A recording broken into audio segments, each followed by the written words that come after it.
Good, everybody. It's your boy Hoodie Q-Tip, and we're back with another video. I know people are looking at the title and thinking it was a blowout. How did it not disappoint? As an individual matchup, Paige Bueckers versus Caitlin Clark did not disappoint, in my opinion.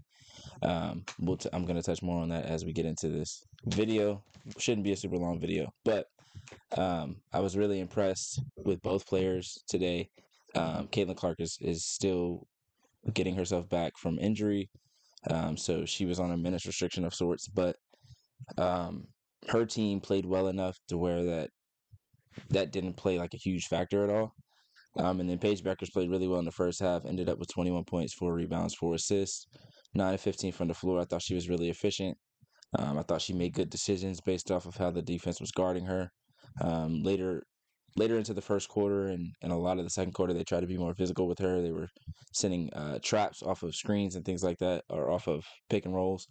I thought she handled those pretty well for the most part. There were a few turnovers that she had. Um, I think a lot of this game, it just showed that Caitlin Clark, the Indiana Fever, are one of the more dangerous teams in the league at this point. They've beaten the Dream, they've beaten the Lynx, they've beaten the Storm, they've beaten the Aces, they've beaten the Liberty. I think the only team that's considered a contender or is in that conversation of contender that they haven't beat is the Mercury, and they haven't played them yet. So at this point, with the way that Caitlin Clark has been out with injuries a few times this season, and the way that the team has played as a whole, I think we can say that the Fever are absolutely in that conversation as a contender.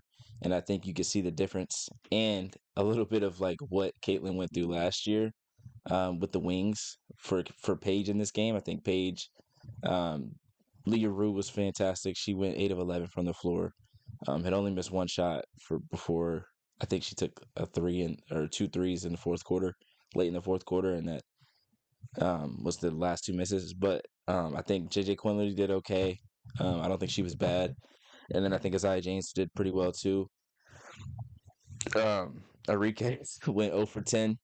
And if you know me, if you've listened to me on the podcast before, you know how I feel about that. So I'm not even going to speak too much on that. But that definitely throws a monkey wrench. And then they just couldn't get back on defense. Like, yes, the Fever played really well, but a lot of their issues was just getting back on defense. But you got to give credit to the Fever for being able to take advantage of that over and over and over. Natasha Howard was fantastic tonight. She only missed one shot. She had 18 points. Aaliyah Boston was great off the short roll, hitting the midi. She had 17 points. She was 7-11 from the field. Kelsey Mitchell was 8 of 12 from the field. When your starters are that efficient, like she only shot one shot and she made that one shot. So when your starters are that efficient, outside of Caitlin, not saying that Caitlin wasn't efficient, I'm just saying outside of Caitlin, like if your other four starters are efficient, plus having Caitlin, you have the advantage. Caitlin had 13 assists tonight, was great at getting others involved and allowing others to make plays. But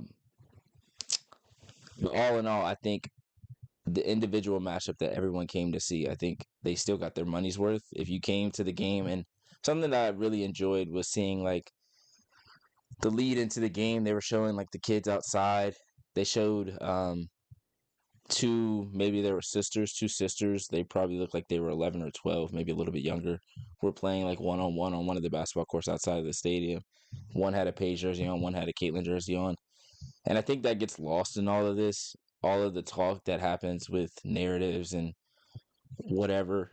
I enjoy seeing like young girls, young boys being able to feel comfortable rooting for WNBA players, watching WNBA players, wanting to idolize and wanting to play like WNBA players. Like when I was a kid, like I loved watching the WNBA, but no one else did that I knew of at that age, you know?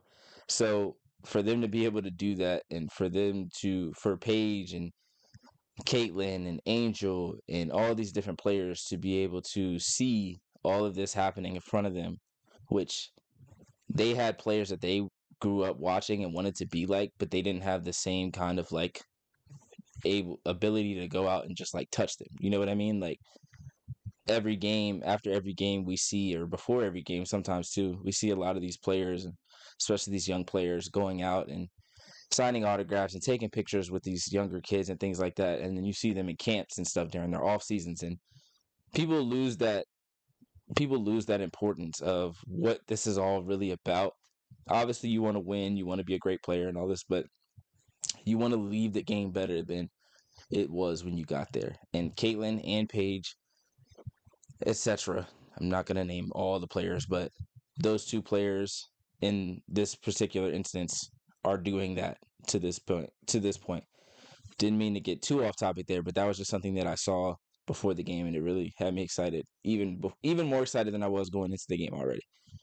As for the individual matchup, which is what I came here to talk about, I think it still lived up to the hype because there were so many moments where they got to play against each other. There were so many moments where they got to guard each other. There were moments where, you know, one player hit a shot, the other player came down and hit a shot. Like, just the fact that they were on the same court and, you know, they both played well. They both performed really well.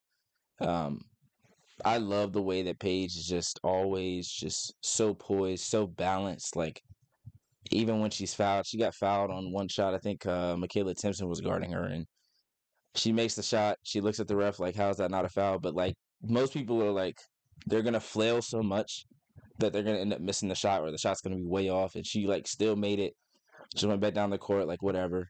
And then Caitlin, like, again, she was dealing with a minutes restriction. She's dealing with a groin injury that she's coming back from, so she's still trying to find her rhythm. She's been in a slump for the last 3 weeks to a month, it feels like. I think they said coming into this game, she was 4 for 35 for her last three, or 4 for 35 from three in her last however many games. Um, and I feel like she hit her first shot and she was like, "Oh, thank God! Like, all right, I'm back." And then she took another really deep shot, and that one didn't go in. So I think she's still trying to find that rhythm and trying to find that balance of like, all right, let me get a better shot. Like, it's understandable where she shoots from because she's more than capable of making those shots. But when you're in a slump, I feel like you got to get the easier threes. And then once you get a couple of those down, that's when the other ones come in. Um, as for the game as a whole, I think the Fever showed that they were in a different class. And I think that happened a lot to them last year where people got it so excited for games that Caitlin was going to play against certain teams, and the team that she was on just didn't have enough talent to keep up with those other teams. Now she has enough talent around her for these games to for these games to be as good as they can be. So now Paige is in that situation that Caitlin was in last year, where everyone's excited to see Paige play against these other teams and these other players, but her teammates may not be ready for those moments. And some of the teammates are. I'm not saying that the team as a whole is really bad. I think, like I said earlier, Lee Rue is really good. Isaiah James has been good. JJ Quinlan has been good. I just think around that, I think Dejanay not being there has hurt them a little bit. But I think around that, they haven't had like the consistency, and they don't have the consistency or the experience that they need to win games like these. And the last thing I'll say before I hop off of here, I don't know why I said that like that. I do think the Wings need to have a kind of offseason like the Indiana Fever had this past offseason. They seen what Caitlin needed to be surrounded by. They saw the players that they would need to put around her, and they saw the players that they wouldn't need to not be on the roster. So, in my opinion, I'm looking at the fact that they brought in Natasha Howard, the fact that they brought in Sophie Cunningham, they drafted Michaela Timpson, even going and getting an Ari McDonald and a Sydney Colson. Ari McDonald wasn't wasn't a off-season signing. She got signed during the season due to injuries and things like that. But even like small things like that are just big things for her, so that she doesn't feel like she has to do everything on the court.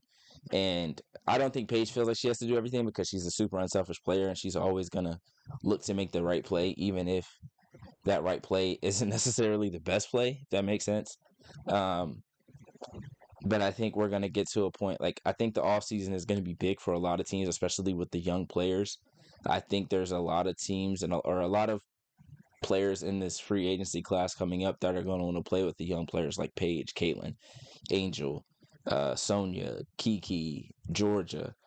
The list goes on. Like, there's going to be a lot of players that are going to want to play with these younger players. And I think what the league looks like now, it could look insanely different in just 2 years. I think the amount of contenders or teams that feel like they're contenders there could be. I think right now there's probably 7 teams that feel like they're contenders off the top of my head. I'm not thinking like for sure like these are the number of teams that feel like they are, but that's just off the top of my head. I feel like by next year, maybe 9 teams could feel like they're, and then after that, I feel like there's going to be a point where almost every team feels like they have a chance. You know what I mean? So, and it's just because of how much talent is coming in, how many expansion teams are going to be coming in, so more talent is going to come in. And then teams are going to, like, players are going to be able to team up with other players that they feel like they know how to play with.